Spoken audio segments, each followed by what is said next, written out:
Consideremos primeiro a relação das crianças com seus irmãos e irmãs.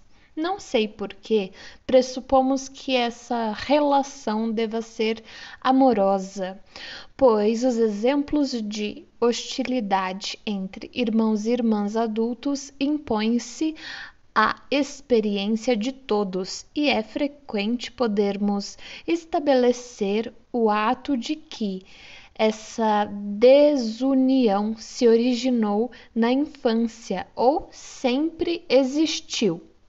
Mas é também verdade que inúmeros adultos que mantêm relações afetuosas com seus irmãos e irmãs estão prontos a apoiá-los hoje, passaram sua infância em relações quase ininterruptas de inimizade com eles. O filho mais velho maltrata o mais novo, fala mal dele e rouba-lhe os brinquedos, ao passo que o mais novo se consome num ódio impotente contra o mais velho, a quem inveja e teme. Ao enfrentar seu opressor com os primeiros sinais do amor à liberdade e com um senso de justiça, seus pais queixam-se de que as crianças não se dão bem, mas não conseguem descobrir o porquê. É fácil perceber que o caráter até mesmo de uma criança boa não é o que desejaríamos encontrar num adulto. As crianças são completamente egoístas, sentem suas necessidades intensamente e lutam de maneira impiedosa para satisfazê-las, especialmente contra os rivais, outras crianças, e acima de qualquer outra coisa contra seus irmãos e irmãs. Mas nem por isso chamamos uma criança de má, chamamo-la de levada. Ela é mais responsável por seus malfeitos em nosso julgamento do que ante os olhos da lei. E é certo que seja assim, pois podemos esperar que, antes do fim do período que consideramos como infância, os impulsos altruístas e a moralidade despertem no pequenino egoísta. E, para usar os termos de Maynard, por exemplo, 1892, um ego secundário se superponha ao primário e o iniba. É verdade, sem dúvida, que a moral não se instala simultaneamente ao longo de todo o processo e que a extensão da infância amoral varia nos diferentes indivíduos. Quando essa moral deixa de desenvolver, gostamos de falar em degeneração, embora estejamos de fato diante de uma inibição do desenvolvimento. Depois de já ter sido recoberto pelo desenvolvimento posterior, o caráter primário pode ainda ser exposto, pelo menos em parte, nos casos de doença histérica. Há uma semelhança realmente impressionante entre o que se conhece como caráter histérico e o caráter de uma criança levada. A neurose obsessiva, ao contrário, corresponde a uma supermoralidade imposta como um peso de reforço aos primeiros sinais do caráter primário. Muitas pessoas, portanto, que amam seus irmãos e irmãs e se sentiriam desoladas se eles morressem, abrigam desejos maléficos contra eles em seu inconsciente, datando de épocas anteriores, e estes são passíveis de se realizarem nos sonhos. É de particular interesse, contudo, observar o comportamento das criancinhas de até 2 anos ou 3, ou um pouco mais velhas, para com seus irmãos e irmãs menores. Havia, por exemplo, o caso de uma criança que até então fora filha única, e eis que lhe dizem que a cegonha trouxe um novo bebê. Ela examina o recém-chegado de alto a baixo e declara decisivamente, abre aspas, a cegonha pode levar ele embora de novo, fecha aspas. Sou seriamente de opinião que uma criança é capaz de fazer uma estimativa justa dos contratempos que terá de esperar nas mãos do pequeno estranho. Uma senhora conhecida minha, que hoje se dá muito bem com uma irmã 4 anos mais nova, contou-me que recebeu a notícia da chegada desta com a seguinte ressalva, abre aspas, mas mesmo assim não vou dar a ela minha boina vermelha, fecha aspas. Mesmo que só mais tarde a criança venha a compreender a situação, sua hostilidade datará desse momento. Sei de um caso em que uma menininha de menos de 3 anos tentou estrangular um bebê em seu berço por achar que sua presença contínua não lhe fazia bem. As crianças nessa época da vida são capazes de ciúmes com diversos graus de intensidade e evidência. Do mesmo modo, na eventualidade de a irmãzinha de fato desaparecer após algum tempo, a criança mais velha verá toda a afeição da casa novamente concentrada nela. Se depois disso a cegonha trouxer mais um outro bebê, é bastante lógico que o pequeno favorito alimente o desejo de que seu novo competidor tenha o mesmo destino do primeiro, para que ele próprio possa ser tão feliz quanto era originalmente e durante o intervalo. Normalmente, é claro, é essa atitude de uma criança para com o indefeso recém-nascido. Os sentimentos hostis para com os irmãos e irmãs devem ser muito mais frequentes na infância do que é capaz de perceber o olhar distraído do observador adulto. No caso de meus próprios filhos, que surgiram uns aos outros em rápida sucessão, perdi a oportunidade de fazer esse tipo de observações, mas estou agora compensando essa negligência através da observação de um sobrinhozinho cuja dominação autocrática foi abalada após uma duração de 15 meses pelo aparecimento de um rival. É verdade que estou informado de que o rapazinho se comporta da maneira mais cavalheiresca com sua irmãzinha, de que beija sua mão e a afaga, mas pude convencer-me de que, antes mesmo do final de seu 2º ano, ele se valeu de seus poderes de fala para criticar alguém a quem não podia deixar de considerar supérfluo.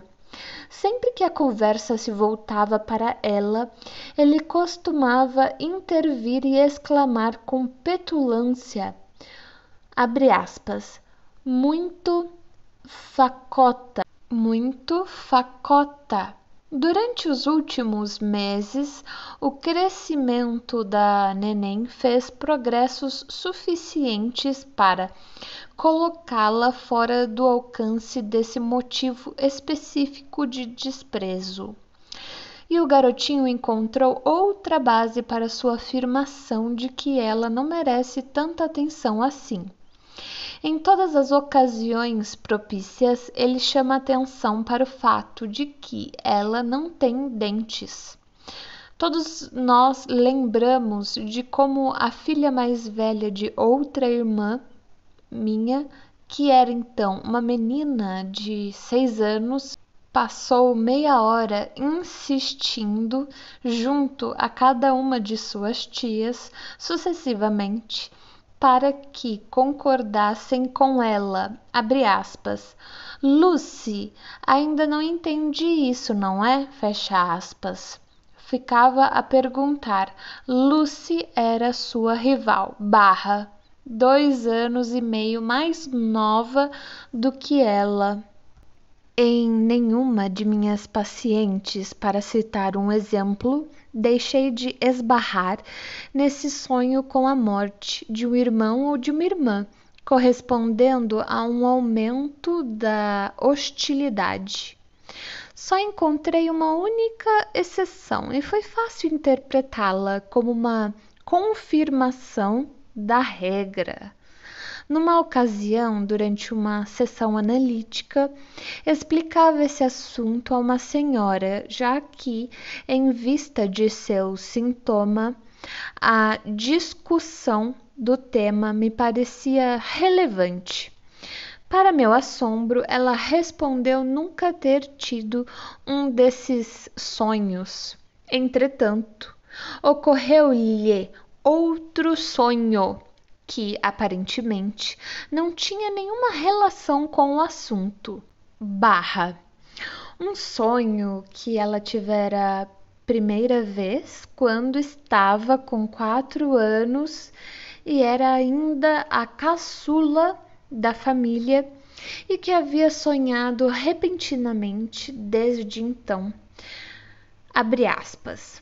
Uma multidão de crianças, todas suas irmãs e irmãos e primos de ambos os sexos, brincava ruidosamente num campo. De repente, todas as crianças criaram asas, voaram para longe e desapareceram. Ela não tinha nenhuma ideia do sentido desse sonho, mas não é difícil reconhecer que, em sua forma original, ele fora um sonho sobre a morte de todos os seus irmãos e irmãs, e só fora ligeiramente influenciado pela censura. Posso ousar sugerir a seguinte análise. Por ocasião da morte de um membro dessa multidão de crianças, nesse exemplo, os filhos de 2 irmãos tinham sido criados juntos com uma só família. A sonhadora, que ainda não completara 4 anos na época, deve ter perguntado a algum adulto sensato o que acontecia com as crianças quando elas morriam. A resposta deve ter sido, abre aspas, elas criam asas e viram anjinhos, fecha aspas. No sonho que se seguiu a essa informação, todos os irmãos e irmãs da sonhadora tinham asas, como pequenos anjos, e é este o ponto principal. Voavam para longe. Nossa pequena antiácida ficou só, por mais estranho que isso parecesse. a única sobrevivente do grupo inteiro. É improvável que estejamos errados em supor que o fato de as crianças brincarem ruidosamente num campo antes de voarem para longe aponta para as borboletas. É como se a menina tivesse sido levada pela mesma cadeia de ideias dos povos da antiguidade, a imaginar a alma com asas de borboleta. Neste ponto, talvez alguém interrompa, abre aspas, admitindo-se que as crianças tenham impulsos hostis em relação a seus irmãos e irmãs, como pode a mente de uma criança chegar a tal extremo de depravação, a ponto de desejar a morte de seus rivais ou de coleguinhas mais fortes do que ela, como se a pena de morte fosse a única punição para todos os crimes? Fecha aspas. Quem quer que fale assim terá deixado de levar em conta que a ideia infantil de estar morto pouco tem em comum com a nossa, a não ser por essa palavra. As crianças nada sabem dos horrores da decomposição que as pessoas adultas acham tão difícil de tolerar, como é provado por todos os mitos de uma vida futura. O medo da morte não tem nenhum sentido para uma criança. Daí ela brincar com a palavra terrível e usá-la como ameaça contra algum coleguinha. Abre aspas. Se você fizer isso de novo, você vai morrer como Franz. Fecha aspas. Entre mentes, a pobre mãe estremece e se lembra, talvez, de que a maior parte da raça humana não consegue sobreviver aos anos de infância. Foi efetivamente possível a um menino que tinha mais de 8 anos nessa época dizer à sua mãe, ao voltar de uma visita ao Museu de História Natural, abre aspas, gosto tanto de você, mamãe. Quando você morrer, vou mandar empalhá-la neste quarto, para poder ver você o tempo todo. Fecha aspas. Como é pequena a semelhança entre a ideia que uma criança faz da morte e a nossa. Para as crianças que, além disso, são poupadas da visão de cenas de sofrimento que precedem a morte, estar morto significa aproximadamente o mesmo que ter ido embora, ter deixado de incomodar os sobreviventes. A criança não estabelece nenhuma distinção quanto ao modo como essa ausência é provocada, se é devido a uma viagem ou uma demissão, a uma eparação ou à morte. Quando durante a fase pré-histórica de uma criança sua babá é despedida e quando logo depois que sua mãe morre, esses dois eventos se sobrepõem numa série única em sua memória, como é revelado pela análise, quando as pessoas estão ausentes, as crianças não sentem falta delas com grande intensidade. Muitas mães aprenderam isso para sua tristeza, quando, após ficarem longe de casa por algumas semanas nas férias de verão, são recebidas na volta com a notícia de que nem uma só vez os filhos perguntaram por mamãe. Quando a mãe realmente viaja para, abre aspas, aquele país inexplorado de cujas fronteiras nenhum viajante regressa, fecha aspas, de início parecem esquecê-la e só depois é que começam a lembrar-se da mãe morta. Assim Quando uma criança tem motivos para desejar a ausência de outra, nada há que a impeça de dar a seu desejo a forma da morte da outra criança. E a reação psíquica aos sonhos que contêm desejos de morte prova que, apesar do conteúdo diferente desses desejos, no caso das crianças, eles são, não o bastante, de uma maneira ou de outra, idênticos aos desejos expressos nos mesmos termos pelos adultos. Mas, se os desejos de morte de uma criança contra seus irmãos e irmãs são explicados pelo egoísmo infantil, que a faz considerá-los seus rivais, como iremos explicar seus desejos de morte contra seus pais, que a cercam de amor e suprem suas necessidades e cuja preservação esse mesmo egoísmo deveria levá-la a desejar? Uma solução para essa dificuldade é fornecida pela observação de que os sonhos com a morte de pais se aplicam com frequência preponderante ao genitor do mesmo sexo do sonhador. Isto é, que os homens sonham predominantemente com a morte do pai e as mulheres com a morte da mãe. Não posso afirmar que isso ocorra universalmente, mas a preponderância, no sentido que indiquei, é tão evidente que precisa ser explicada por um fator de importância geral. Dito sem rodeios, é como se uma preferência sexual se fizesse sentir numa tenra idade, como se os meninos olhassem o pai e as meninas a mãe como seus rivais no amor, rivais cuja eliminação não poderia deixar de trazer-lhes vantagens.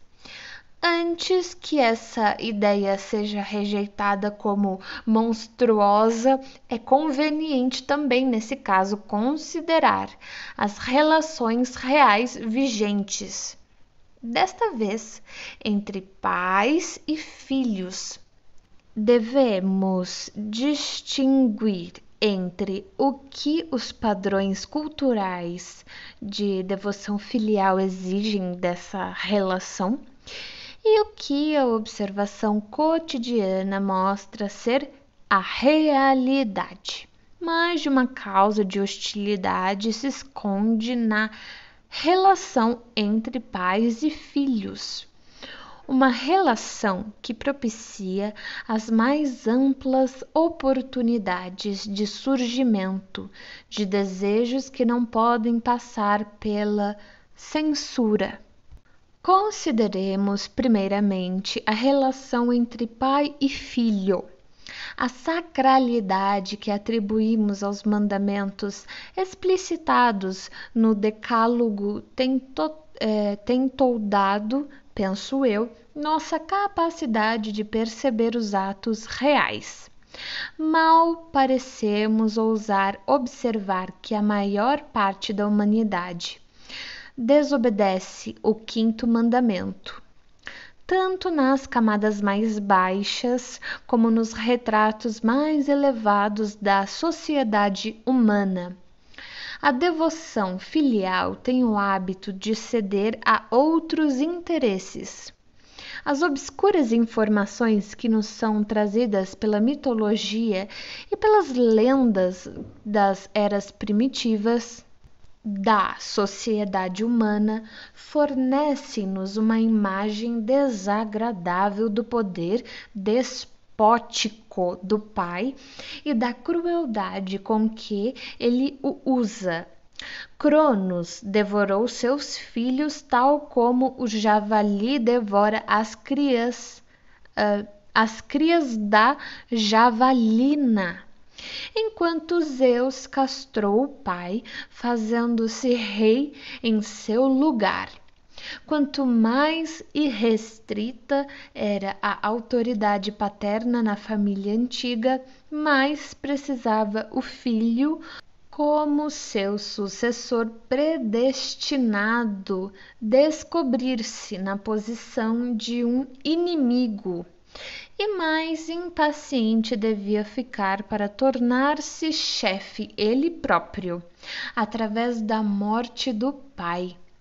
Mesmo em nossas famílias de classe média, os pais se inclinam, via de regra, a recusar a seus filhos a independência e os meios necessários para obtê-la, fomentando assim o crescimento do germe de hostilidade e que é inerente à sua relação.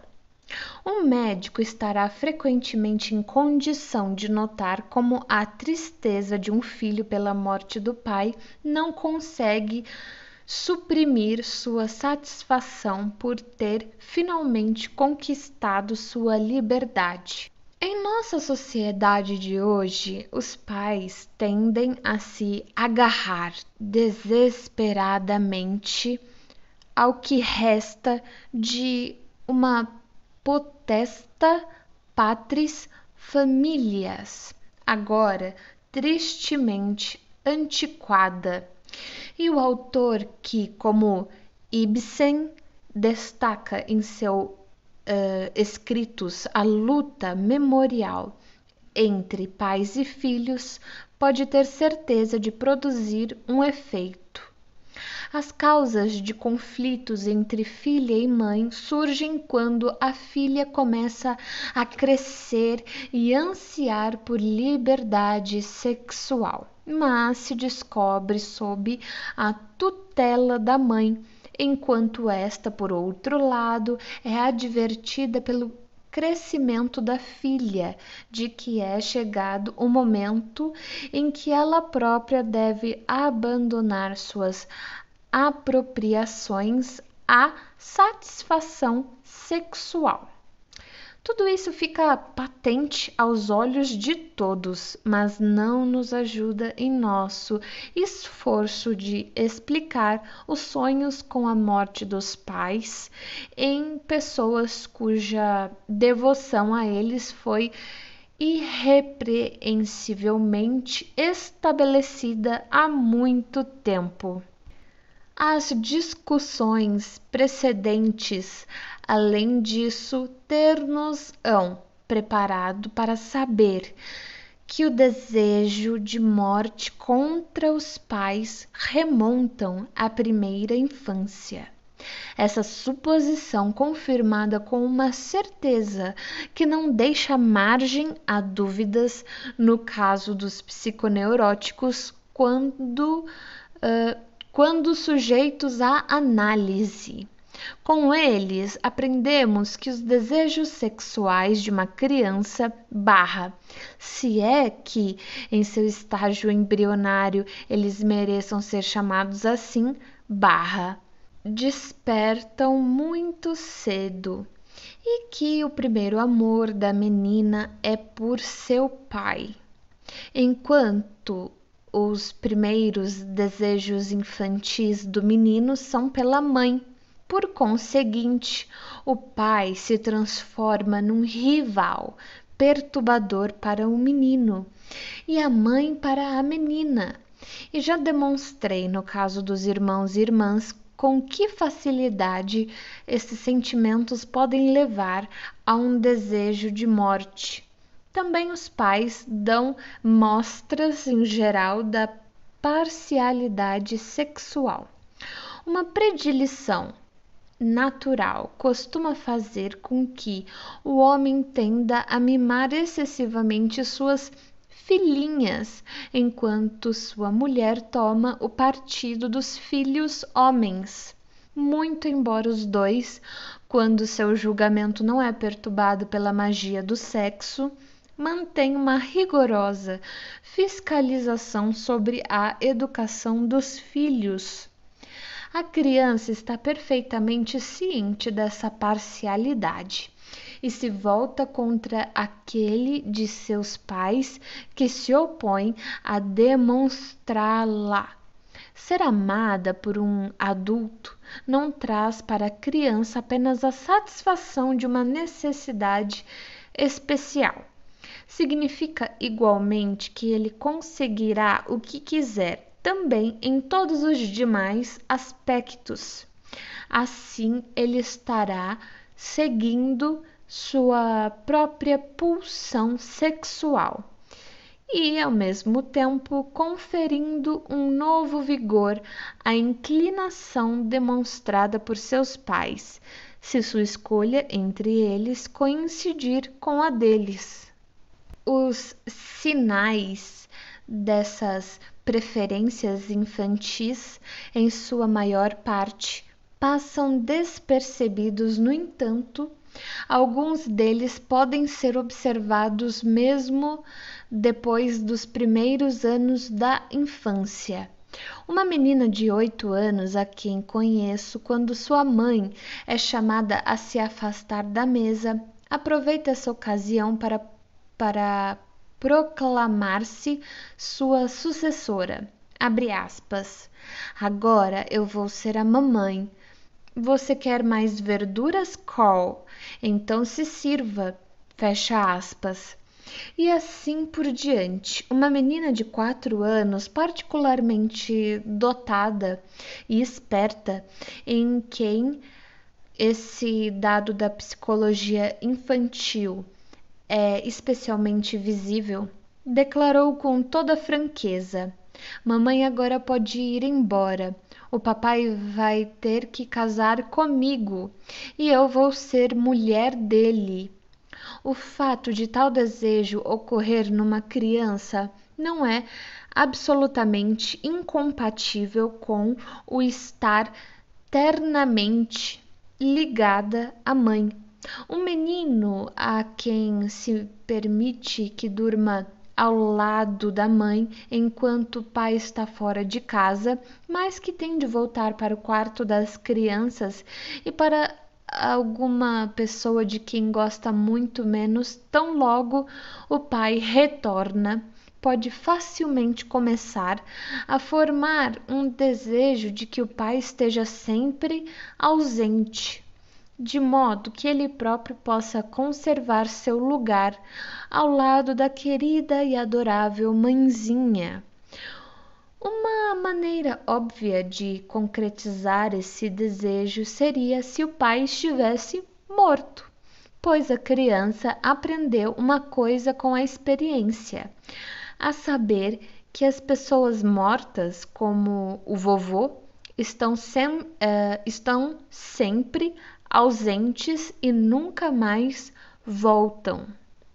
Embora essas observações sobre crianças pequenas se ajustem perfeitamente à interpretação que propus, elas não transmitem uma convicção tão completa quanto a que é imposta ao médico pelas psicanálises de neuróticos adultos. No segundo caso, os sonhos do tipo que estamos considerando são introduzidos na análise num contexto tal que é impossível evitar interpretá-los como sonhos de realização de desejos. Certo dia, uma de minhas pacientes se achava num estado aflitivo e choroso, abre aspas. Nunca mais quero rever meus parentes, disse ela. Eles devem achar que sou horrível, fecha aspas. Prosseguiu então, quase sem transição alguma, dizendo que se lembrava de um sonho, embora naturalmente não tivesse nenhuma ideia do que ele significava. Quando tinha 4 anos, ela sonhara que um lince ou uma raposa estava andando no telhado. Então alguma coisa caíra, ou ela havia caído, e depois sua mãe fora levada para fora de casa, morta. E ela chorou amargamente. Eu lhe disse que esse sonho devia significar que, quando criança, ela teria desejado ver a mãe morta. E devia ser por causa do sonho que ela achava que seus parentes deviam julgá-la horrível. Mal acabei de dizer isso, ela forneceu um material que lançou luz sobre o sonho. Olho de lince era um xingamento que fora dirigido por um moleque de rua quando ela era muito pequena, quando tinha 3 anos de idade. Uma telha caíra na cabeça de sua mãe, fazendo-a sangrar abundantemente. Tive certa vez a oportunidade de proceder a um estudo pormenorizado de uma jovem que passara por uma multiplicidade de condições psíquicas. Sua doença começou com um estado de excitação confusional, durante o qual ela exibiu uma aversão toda especial pela mãe, batendo nela e tratando-a com grosseria toda vez que ela se aproximava de sua cama, ao passo que, nesse mesmo período, mostrava-se dócil e afetuosa para com uma irmã muitos anos mais velha que ela. Seguiu-se um estado em que ela ficou lúcida, mas um tanto apática e sofrendo de um sono muito agitado. Foi durante essa fase que comecei a tratá-la e a analisar seus sonhos. Um imenso número desses sonhos dizia respeito, com maior ou menor grau de disfarce, à morte da mãe. Numa ocasião, ela comparecia ao enterro de uma velha. Noutra, ela e a irmã estavam sentadas à mesa, trajadas de luto. Não havia nenhuma dúvida quanto ao sentido desses sonhos. À medida que seu estado foi melhorando ainda mais, surgiram fobias histéricas. A mais torturante delas era o medo de que algo pudesse ter acontecido com sua mãe. A moça era obrigada a correr para casa, de onde quer que estivesse, para se convencer de que a mãe ainda estava viva. Este caso, considerado em conjunto com o que eu havia aprendido de outras fontes, foi muito instrutivo. Exibia, traduzidos, por assim dizer, em diferentes línguas, os vários modos pelos quais o aparelho psíquico reagiu a uma mesma representação excitante. No estado confusional, no qual, segundo creio, a segunda instância psíquica foi dominada pela primeira, que é normalmente suprimida, sua hostilidade inconsciente para com a mãe encontrou uma poderosa expressão motora. Quando se instalou o estado mais calmo, reprimida a rebelião e restabelecido o domínio da censura, a única região acessível que sua hostilidade poderia realizar o desejo da morte da mãe era a região do sonho. Quando o estado normal se estabeleceu ainda mais firmemente, levou à confirmação de sua preocupação exagerada com a mãe como uma contra-reação histérica a um fenômeno defensivo. Em vista disso, já não é difícil compreender por que as moças histéricas são tantas vezes apegadas às suas mães com um afeto tão exagerado. Numa outra ocasião, tive oportunidade de aceder a uma compreensão profunda da mente inconsciente de um rapaz cuja vida se tornara quase impossível em virtude de uma neurose obsessiva.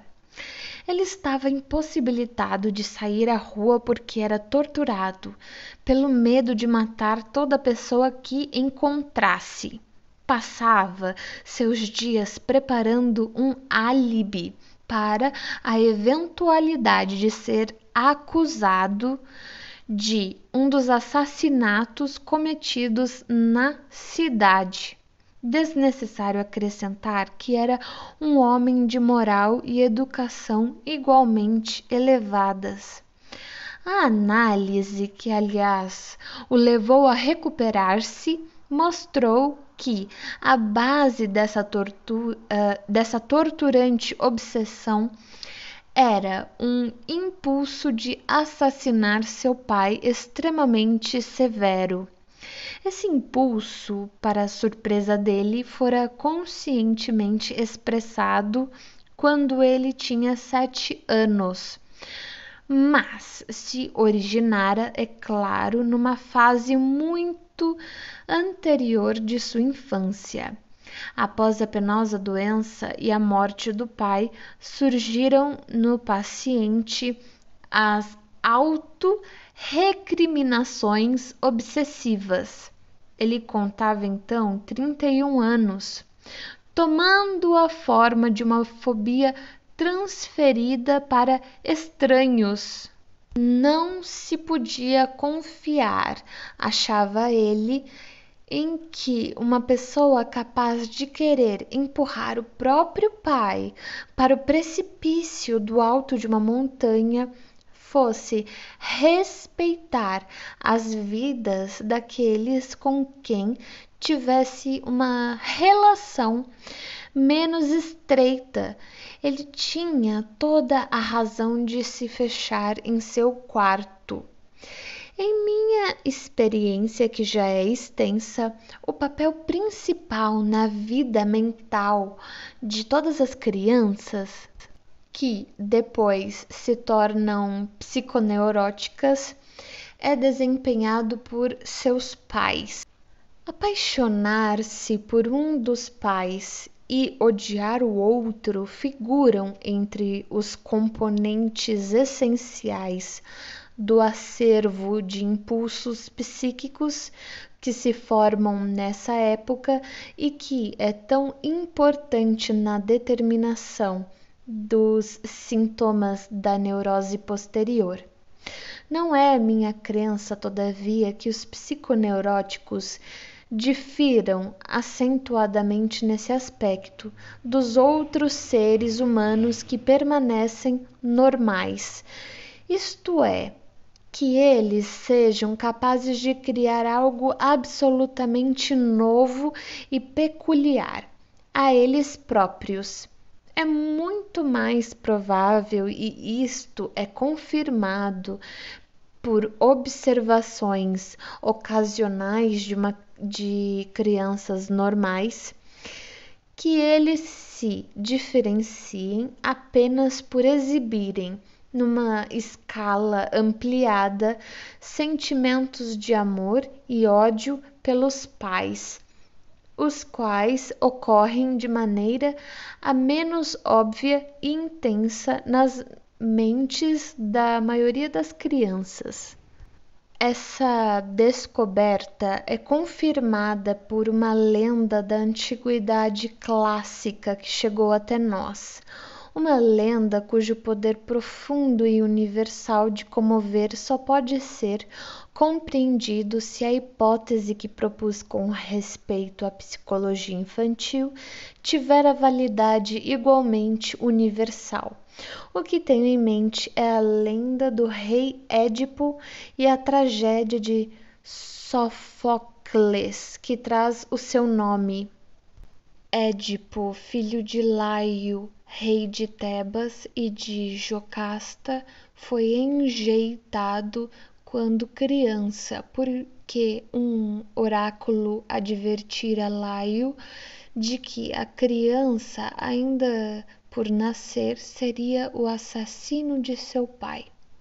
A criança foi salva e cresceu como um príncipe numa corte estrangeira, até que, em dúvida quanto à sua origem, também ele interrogou o oráculo e foi alertado para evitar sua cidade, já que estava predestinado a assassinar seu pai e receber sua mãe em casamento.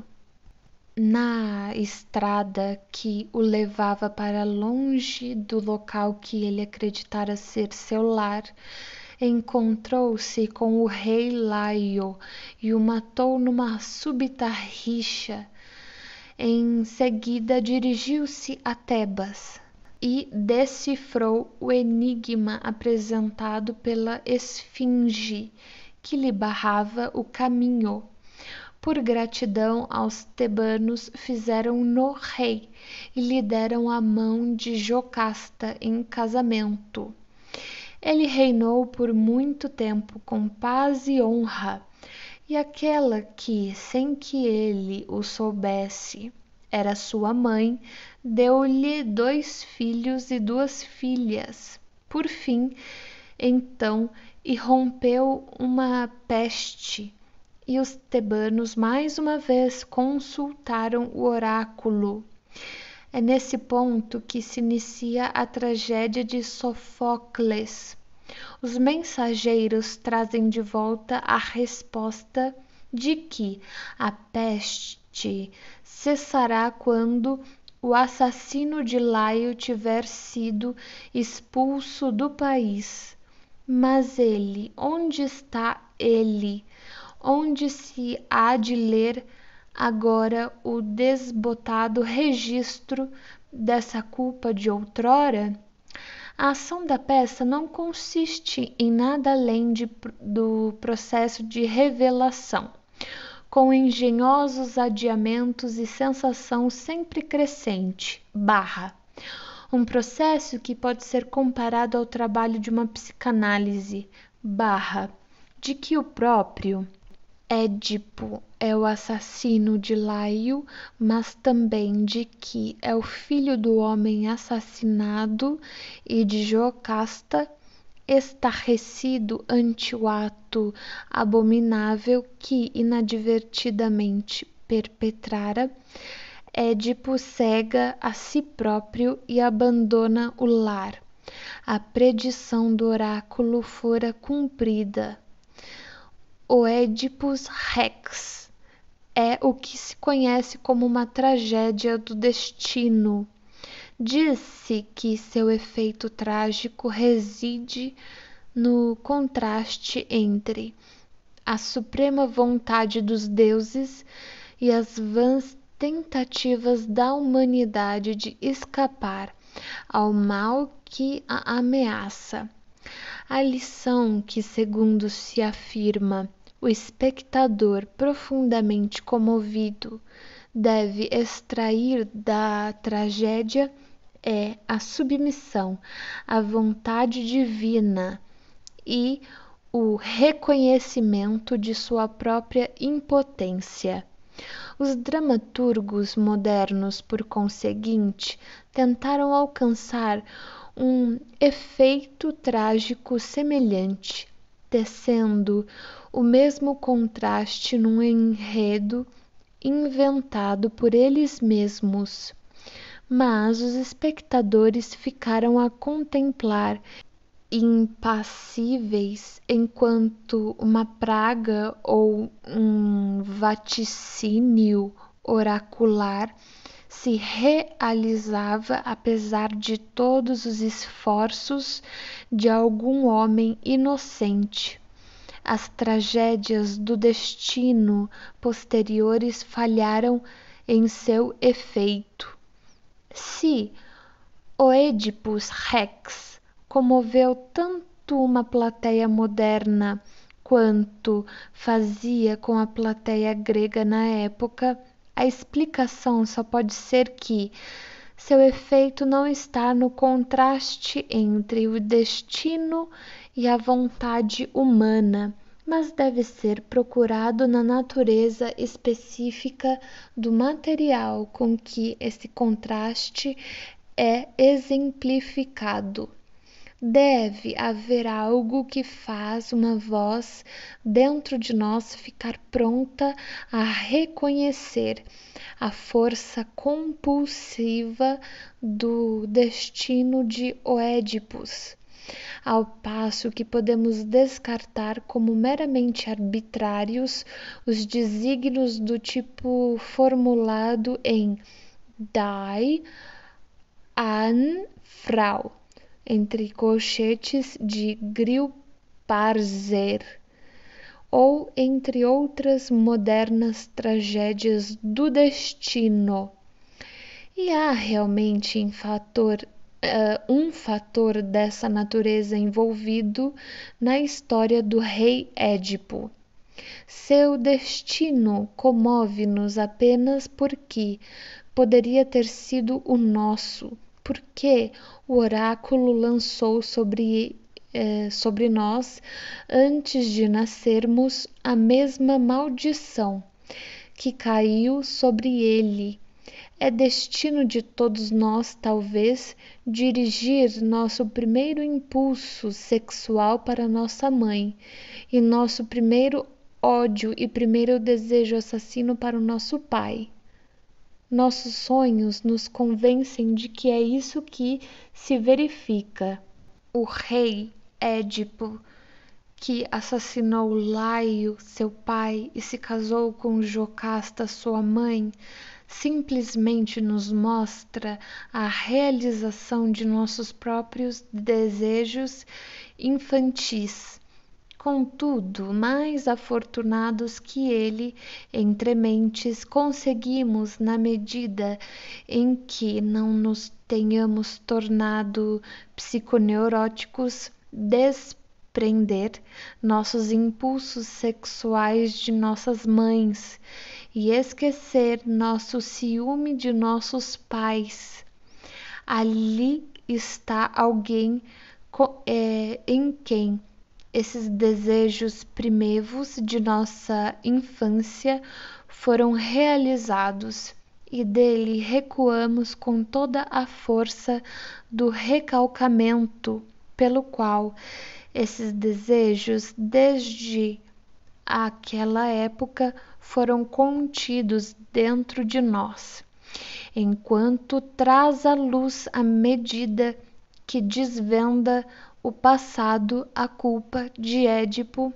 O poeta nos compele ao mesmo tempo a reconhecer nossa própria alma secreta, onde esses mesmos impulsos, embora suprimidos, ainda podem ser encontrados. O contraste com que nos confronta o coro final. Fitai de Édipo o horror, dele que o obscuro enigma desvendou, mais nobre e sapiente vencedor. Alto no céu sua estrela se acendeu, ansiada e irradiante de esplendor. Ei-lo que em mar de angústia submergiu, calcado sob a vaga em seu furor. Tem o impacto de uma advertência a nós mesmos e a nosso orgulho, nós que desde nossa infância tornamo-nos tão sábios e tão poderosos ante nossos próprios olhos. Como Édipo, vivemos na ignorância desses desejos repugnantes à moral, que nos foram impostos pela natureza, e após sua revelação, é bem possível que todos busquemos fechar os olhos às cenas de nossa infância. Há uma indicação inconfundível no texto da própria tragédia de Sofocles de que a lenda de Édipo brotou de algum material onírico primitivo que tinha como conteúdo a aflitiva perturbação da relação de uma criança com seus pais, em virtude dos primeiros sobressaltos da sexualidade. Num ponto em que o Édipo, embora não tenha sido ainda esclarecido, começa a se sentir perturbado por sua recordação do oráculo. Jocasta o consola fazendo referência a um sonho que muitas pessoas têm, ainda que, na opinião dela, não tenha nenhum sentido. Muito embora desde outrora em sonhos tem deitado com aquela que o gerou, menos se aborrece. Quem com tais presságios sua alma não perturba. Hoje, tal como outrora, muitos homens sonham ter relações sexuais com suas mães. E mencionar esse fato com indignação e assombro, essa é claramente a chave da tragédia e o complemento do sonho de o pai do sonhador estar morto. A história de Édipo é a reação da imaginação a esses dois sonhos típicos. E, assim como esses sonhos, quando produzidos por adultos, são acompanhados por sentimentos de repulsa, também a lenda precisa incluir horror e autopunição. Sua modificação adicional se origina mais uma vez numa mal concebida elaboração secundária do material que procurou explorá-la para fins teológicos. Abre parênteses. O material onírico dos sonhos de exibição, fecha parênteses.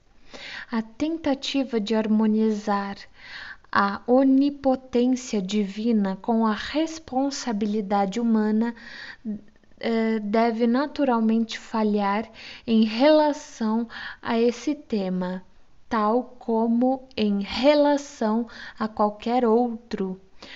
Outra das grandes criações da poesia trágica, o Hamlet de Shakespeare, tem suas raízes no mesmo solo que o Oedipus Rex, mas o tratamento modificado do mesmo material revela toda a diferença na vida mental dessas duas épocas bastante separadas da civilização. O avanço secular do recalcamento na vida emocional da espécie humana. No Oedipus, a fantasia infantil imaginária que subjaz ao texto é abertamente exposta e realizada como o seria num sonho. Em Hamlet, ela permanece recalcada e, tal como no caso de uma neurose, só ficamos cientes de sua existência através de suas consequências inibidoras.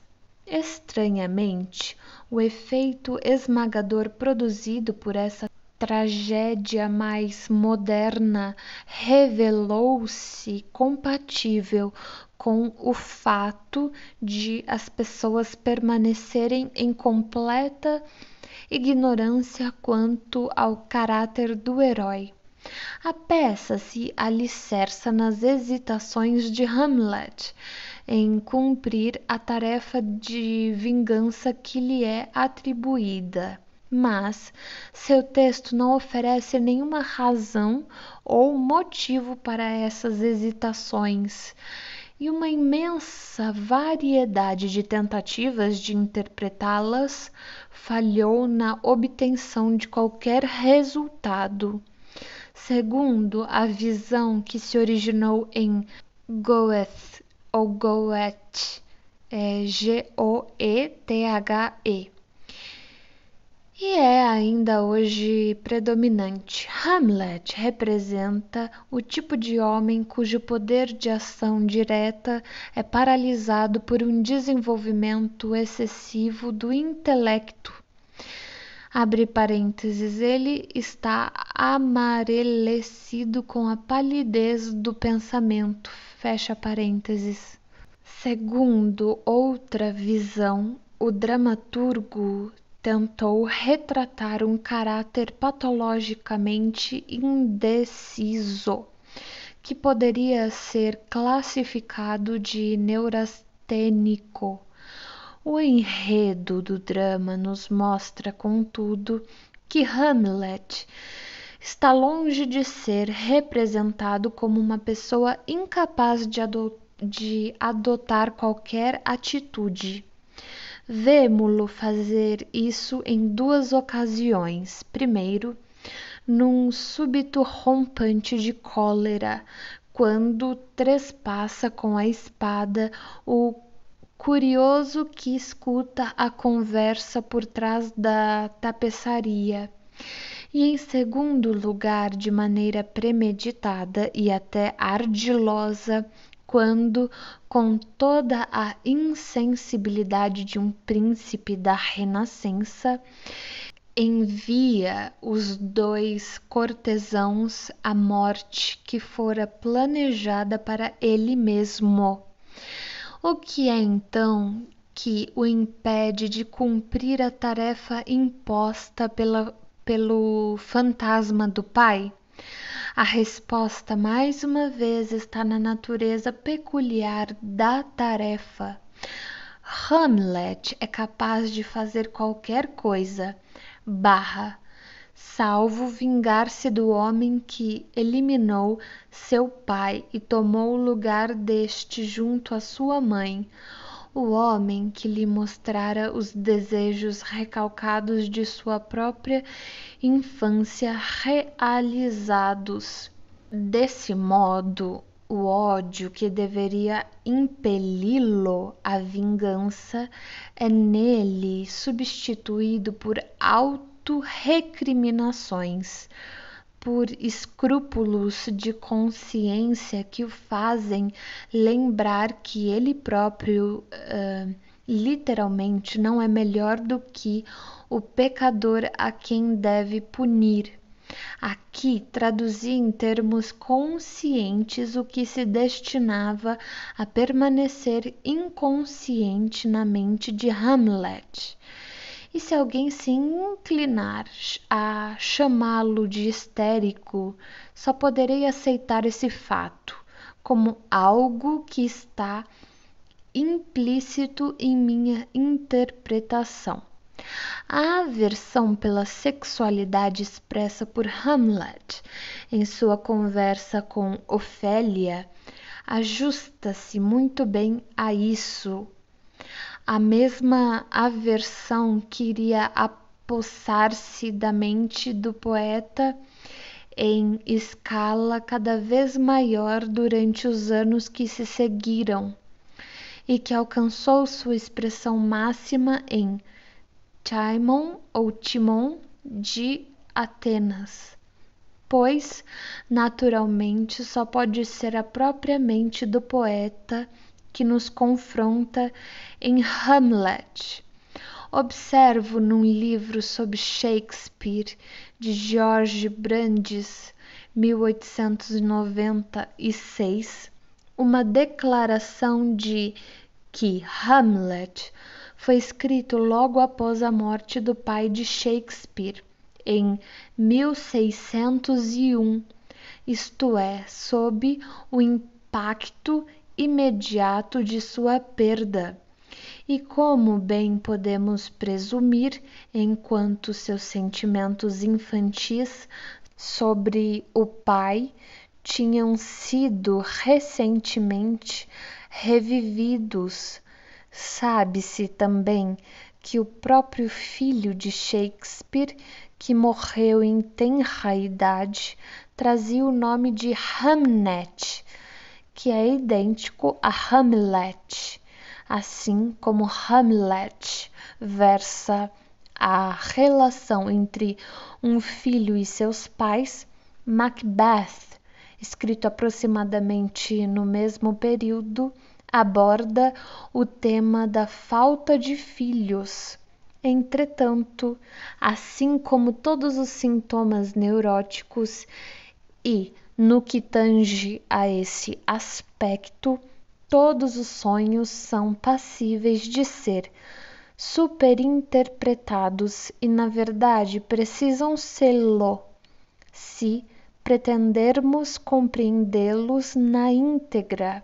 Também, todos os textos genuinamente criativos são o produto de mais de um motivo único e mais de um único impulso na mente do poeta, e são passíveis de mais de uma interpretação. No que escrevi, tentei apenas interpretar a camada mais profunda dos impulsos anímicos do escritor criativo.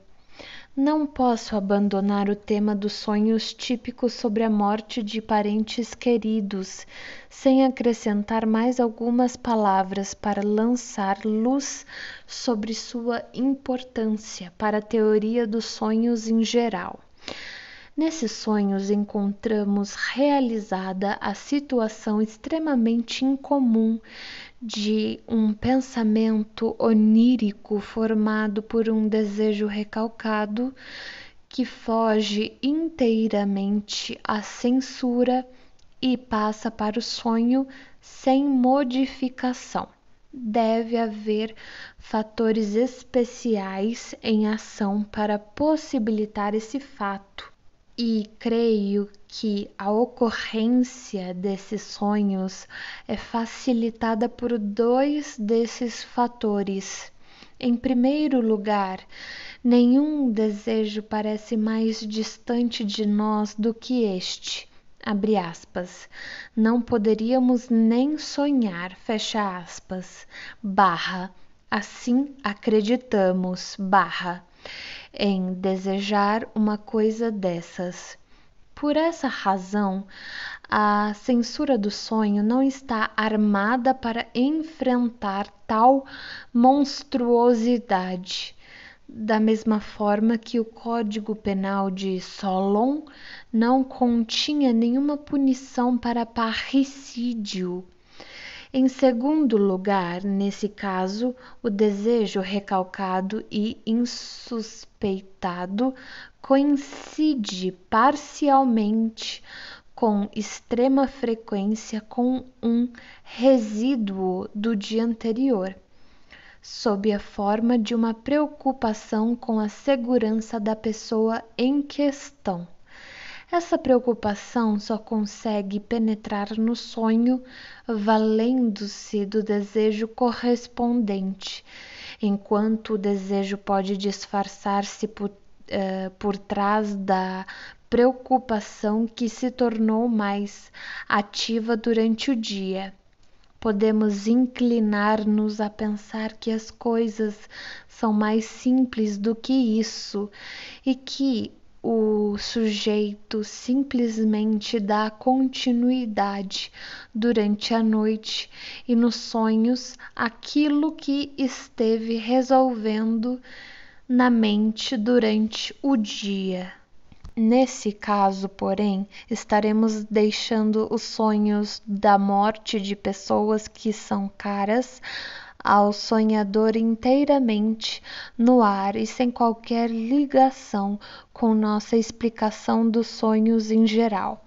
E assim nos estaremos apegando sem nenhuma necessidade a um enigma perfeitamente passível de solução. É também instrutivo considerar a relação desses sonhos com os sonhos de angústia.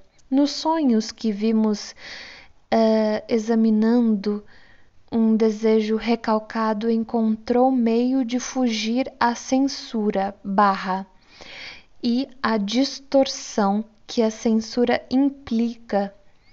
O resultado invariável disso é que se experimentam sentimentos dolorosos no sonho. Da mesma forma, os sonhos de angústia só ocorrem quando a censura é total ou parcialmente subjugada. E, por outro lado, a subjugação da censura é facilitada nos casos em que a angústia já foi produzida como uma sensação imediata decorrente de fontes somáticas. Assim, podemos ver claramente a finalidade para a qual a censura exerce sua função e promove a distorção dos sonhos. Ela o faz para impedir a produção de angústia ou de outras formas de afeto aflitivo. Falei acima sobre o egoísmo da mente das crianças e posso agora acrescentar com a sugestão de uma possível ligação entre os dois fatos, que os sonhos têm a mesma característica. Todos eles são inteiramente egoístas. O ego amado aparece em todos eles, muito embora possa estar disfarçado. Os desejos que neles se realizam são invariavelmente desejos do ego. E quando um sonho parece ter sido provocado por um interesse altruísta, estamos apenas sendo enganados pelas aparências. Eis aqui algumas análises de exemplos que parecem contradizer essa afirmação. Título 1.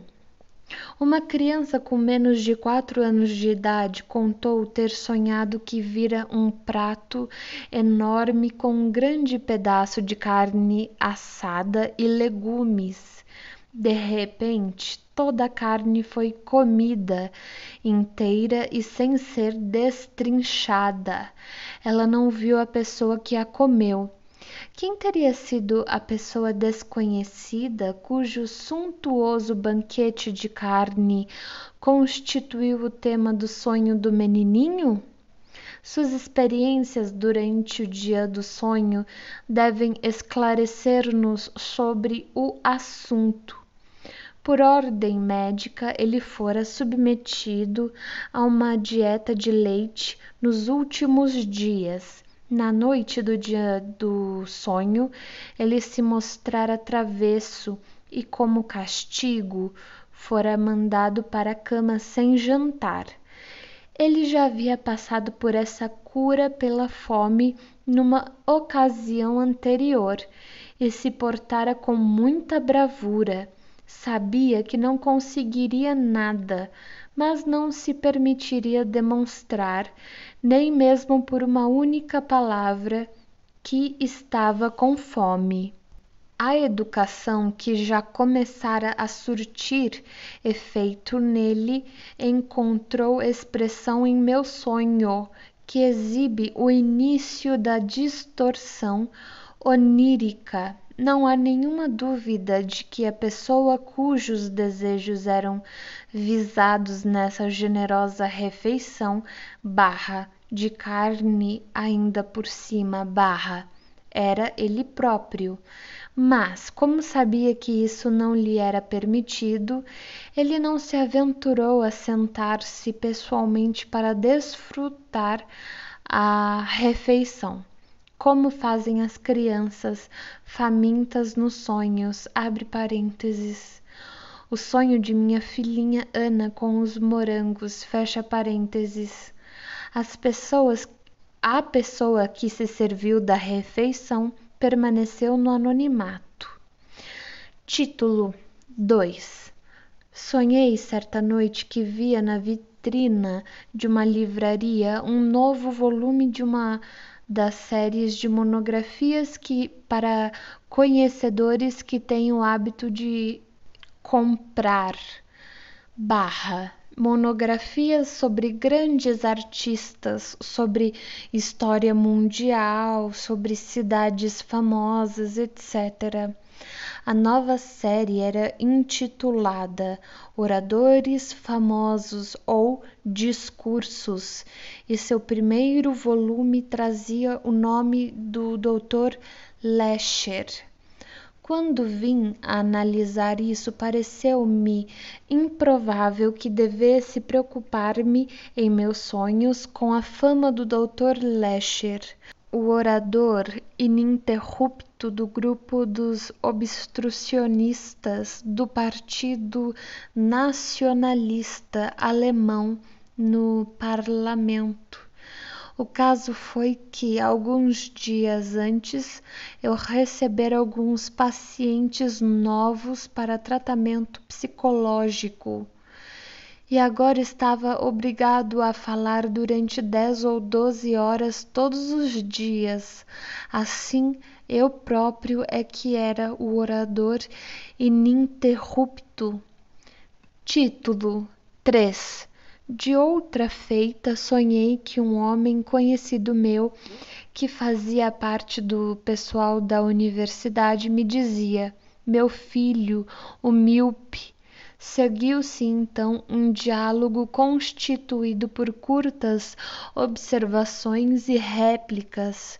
Depois disso, houve ainda um terceiro fragmento do sonho, no qual figurávamos eu próprio e meus filhos. No que diz respeito ao conteúdo latente do sonho, o professor M e seu filho eram testas de ferro, um mero anteparo para encobrir a mim e a meu filho mais velho. Terei de voltar a este sonho mais adiante, em virtude de outra de suas características. Título 4. O sonho que se segue constitui outro exemplo de sentimentos egoístas realmente baixos, ocultos por trás de uma preocupação afetiva. Meu amigo Otto parecia doente. Seu rosto estava marrom e ele tinha olhos esbugalhados. Otto é meu médico de família e devo-lhe mais do que tenho esperanças de um dia poder retribuir. Ele tem cuidado da saúde de meus filhos há muitos anos. Tem tratado deles com êxito quando adoecem. E, além disso, sempre que as circunstâncias lhe dão uma desculpa, tem-lhes dado presentes. Ele nos visitara no dia do sonho e minha mulher havia comentado que ele parecia fatigado, tenso. Naquela noite tive meu sonho, que a apresentou com alguns dos sinais da doença de Basset-Down, entre colchetes de Graves. Quem quer que interprete este sonho sem considerar minhas normas, concluirá que eu estava preocupado com a saúde de meu amigo e que essa preocupação foi concretizada no sonho. Isso não apenas contradiria minha afirmação de que os sonhos são realizações de desejos, como também minha outra afirmação de que eles só são acessíveis a impulsos egoístas. Mas eu gostaria que alguém que interpretasse o sonho dessa forma tivesse a bondade de me explicar por que meus temores por Otto levaram à doença de Basset-Down, um diagnóstico para o qual sua aparência real não dá o menor fundamento. Minha análise, por outro lado, trouxe à tona o seguinte material, oriundo de uma ocorrência de 6 anos antes. Num grupinho que incluía o professor R, seguíamos de carruagem em completa escuridão pela floresta de N, que ficava a algumas horas de viagem do lugar onde estávamos passando nossas férias de verão. O cocheiro, que não estava inteiramente sóbrio, lançou-nos com veículo e tudo num barranco, e foi apenas por sorte que todos escapamos ilesos. Fomos obrigados, contudo, a passar a noite numa estalagem vizinha, onde a notícia do acidente nos trouxe grande dose de solidariedade. Um cavalheiro com sinais inconfundíveis da doença de Basset-Down, aliás, exatamente como no sonho, apenas com a descoloração castanha da pele no rosto e os olhos esbugalhados, mas sem bócio, colocou-se à nossa inteira disposição. Perguntou o que poderia fazer por nós. O professor R respondeu à sua maneira incisiva, abre aspas, nada, a não ser me emprestar um camisolão de dormir, fecha aspas. Ao que o gentil cavalheiro retrucou, abre aspas, lamento, mas não posso fazer isso, fecha aspas, e deixou o aposento. À medida que continuei com minha análise, ocorreu-me que Basset-Down era não só o nome de um médico, mas também o nome de um famoso educador. Abre aspas. Em meu estado de vigília, eu já não me sentia tão seguro disso. Fecha aspas. Mas meu amigo Otto era a pessoa a quem eu pediria que cuidasse da educação física de meus filhos, especialmente na época da puberdade. Daí o camisolão de dormir, caso alguma coisa me acontecesse. Ao atribuir a meu amigo Otto, no sonho, os sintomas de nosso nobre auxiliador, eu estava evidentemente dizendo que, se alguma coisa me acontecesse, ele faria tão pouco pelas crianças quanto o barão L fizera naquela ocasião, apesar de suas amáveis ofertas de assistência. Isso parece ser prova suficiente do substrato egoísta do sonho. Mas onde encontrar sua realização de desejo? Não em eu me vingar de meu amigo Otto, cujo destino parece ser o de sofrer maus tratos em meus sonhos, mas na consideração seguinte. Ao mesmo tempo que, no sonho, representei Otto como Barão L, identifiquei-me com outra pessoa, a saber, o professor R. Pois assim como na história, R fizera um pedido ao Barão L, eu também fizera um pedido a Otto, e esta é a questão. O professor R, com quem eu realmente não me arriscaria a comparar a maneira comum, assemelhava-se a mim no sentido de ter seguido um rumo independente fora do mundo acadêmico e só obtivera seu merecido título na velhice. Assim, mais uma vez eu estava querendo ser professor, De fato, as próprias palavras na velhice eram uma realização de desejo, pois implicavam que eu viveria o bastante para ver meus filhos atravessarem a época da puberdade. Título D3. Outros sonhos típicos. Não tenho nenhuma experiência própria de outras espécies de sonhos típicos, nas quais o sonhador se descobre voando em pleno ar com o acompanhamento de sensações agradáveis, ou se vê caindo com sensações de angústia. E o que quer que tenha a dizer sobre o assunto se origina de psicanálise.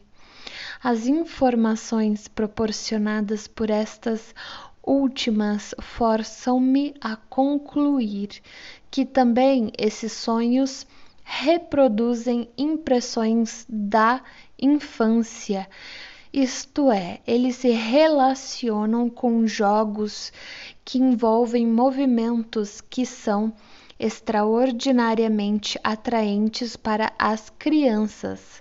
Não existe um único tio que não tenha mostrado a uma criança como voar, precipitando-se pela sala com ela nos braços estendidos, ou que não tenha brincado de deixá-la cair, balançando-a nos joelhos e de repente esticando as pernas, ou levantando-a bem alto e então fingindo que vai deixá-la cair.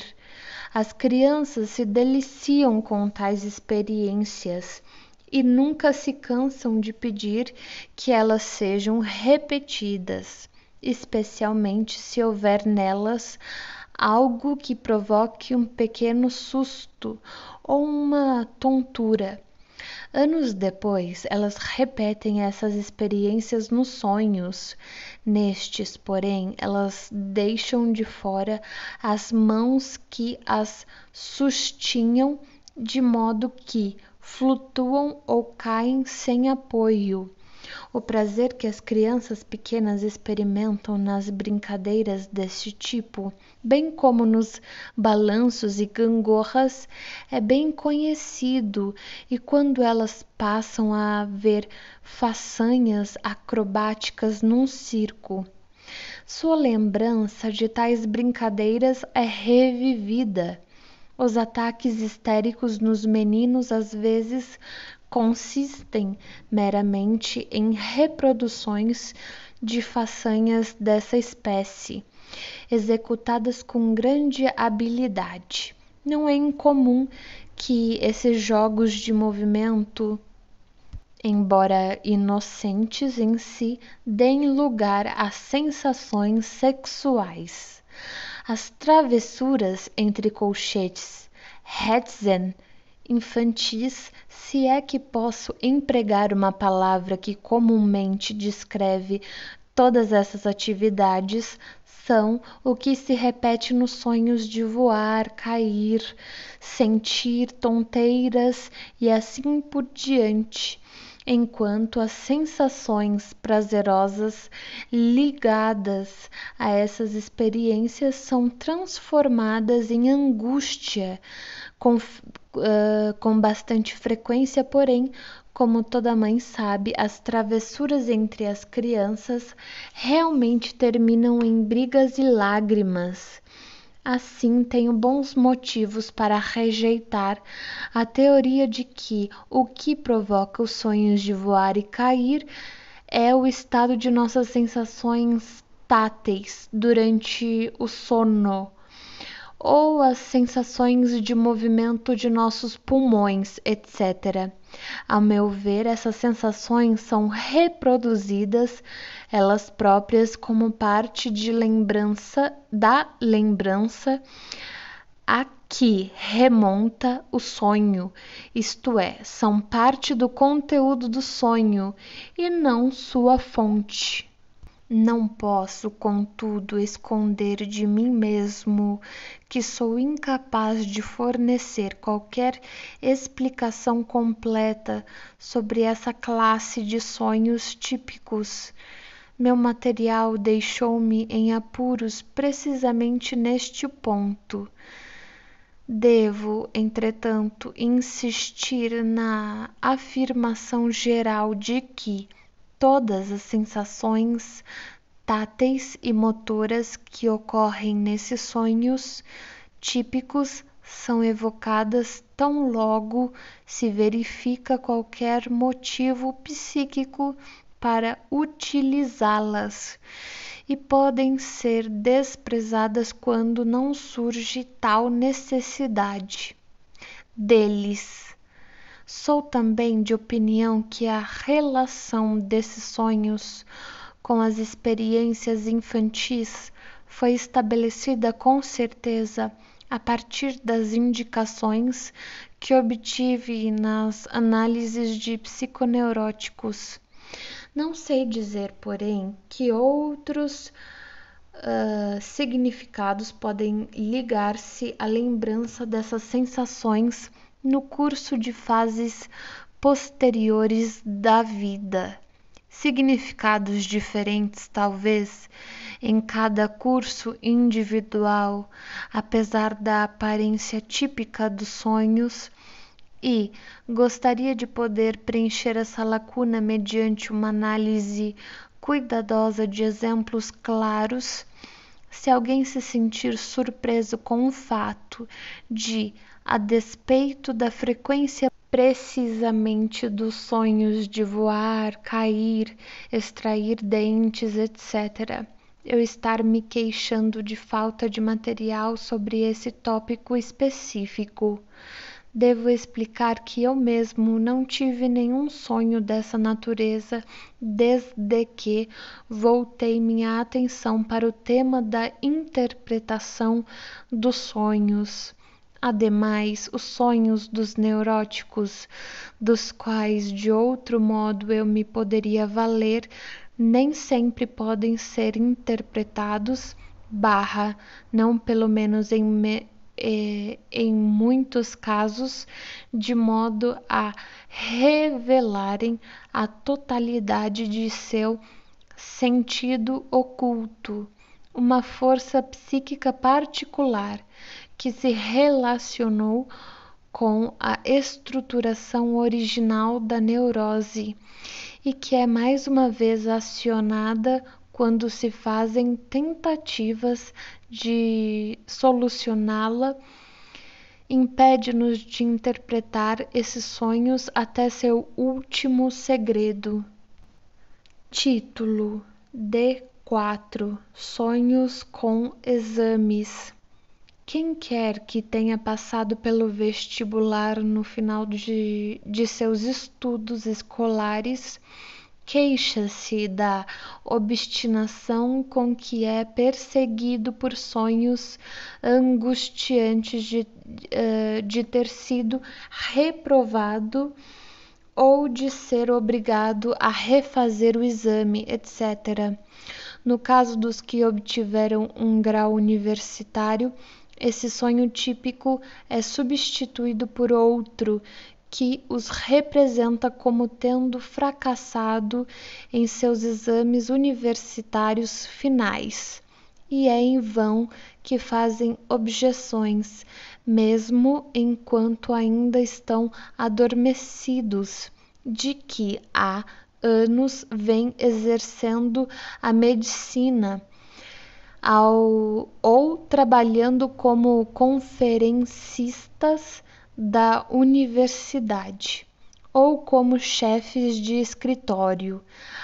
As lembranças inextirpáveis dos castigos que sofremos por nossas más ações na infância tornam-se ativas em nós mais uma vez e se ligam aos dois pontos cruciais de nosso estudo. O Dai-Irai de nossos exames mais duros. A angústia de prestar exames dos neuróticos deve sua intensificação a esses mesmos medos infantis. Quando deixamos de ser estudantes, nosso castigo já não nos são infligidos por nossos pais ou por aqueles que nos criaram, ou posteriormente por nossos professores. As implacáveis cadeias causais da vida real se encarregam de nossa educação ulterior e passamos a sonhar com o vestibular ou com os exames finais. E quem não tremeu nessas ocasiões, mesmo que estivesse bem preparado para as provas? Sempre que tendo feito algo errado ou deixado de fazer alguma coisa de maneira apropriada, esperamos ser punidos por esse acontecimento. Em suma, sempre que sentimos o fardo da responsabilidade. Por uma explicação adicional sobre os sonhos com exames, tenho de agradecer a um experiente colega, entre colchetes, Steckel, que certa vez declarou numa reunião científica que, ao que ele soubesse, os sonhos com vestibular só ocorriam nas pessoas que tinham sido aprovadas e nunca nas que foram reprovadas nele. Ao que parece, portanto, os sonhos de angústia referentes a exames, abre parênteses, os quais, como já foi confirmado repetidas vezes, surgem quando o sonhador tem alguma responsabilidade pela frente no dia seguinte e teme que haja um fiasco, fecha parênteses. Procuram alguma ocasião do passado em que uma grande angústia se tenha revelado injustificada e tenha sido desmentida pelos acontecimentos. Esse, portanto, seria um exemplo notável de o conteúdo de um sonho ser mal interpretado pela instância de vigília, o que é considerado um protesto indignado contra o sonho, abre aspas, mas eu já sou médico, etc., fecha aspas, seria, na realidade, o consolo trazido pelo sonho, e seu enunciado, por conseguinte, seria, abre aspas, não tenha medo do amanhã. Pense só em como você estava ansioso antes do vestibular. E, no entanto, nada lhe aconteceu. Você já é médico. Fecha aspas. E a angústia que é atribuída ao sonho decorreria na realidade dos restos diurnos. Os testes a que tenho submetido essa explicação com respeito a mim mesmo e a outras pessoas, embora não tenham sido suficientemente numerosos, têm confirmado sua validade. Por exemplo, eu próprio fui reprovado em medicina forense em meus exames finais, mas nunca tive de enfrentar essa matéria nos sonhos, ao passo que, com muita frequência, fui examinado em botânica, zoologia ou química. Fiz prova dessas matérias com uma ansiedade bastante justificada, mas, fosse pela graça do destino ou dos examinadores, escapei à punição. Em meus sonhos com provas escolares, sou invariavelmente examinado em história, na qual me saí brilhantemente, embora apenas é verdade porque abre colchetes. No exame oral, fecha colchetes. Meu bondoso mestre, abre parênteses. O benfeitor de um olho só do outro sonho, fecha parênteses. Não deixou de notar que, no papel que lhe devolvi com as perguntas, eu havia riscado com a unha a questão do meio entre as 3 formuladas para avisá-lo que não insistisse naquela pergunta específica. Um de meus pacientes que resolvera não fazer o vestibular na primeira vez, mas depois foi aprovado nele e que em seguida foi reprovado em seu exame para o exército, não tendo jamais obtido uma patente, contou-me que sonha com frequência com o primeiro desses exames, mas nunca com o segundo. A interpretação dos sonhos com exames enfrenta a dificuldade a que já me referi, como sendo característica da maioria dos sonhos típicos. Só raramente o material que o sonhador nos fornece nas associações é suficiente para interpretarmos o sonho.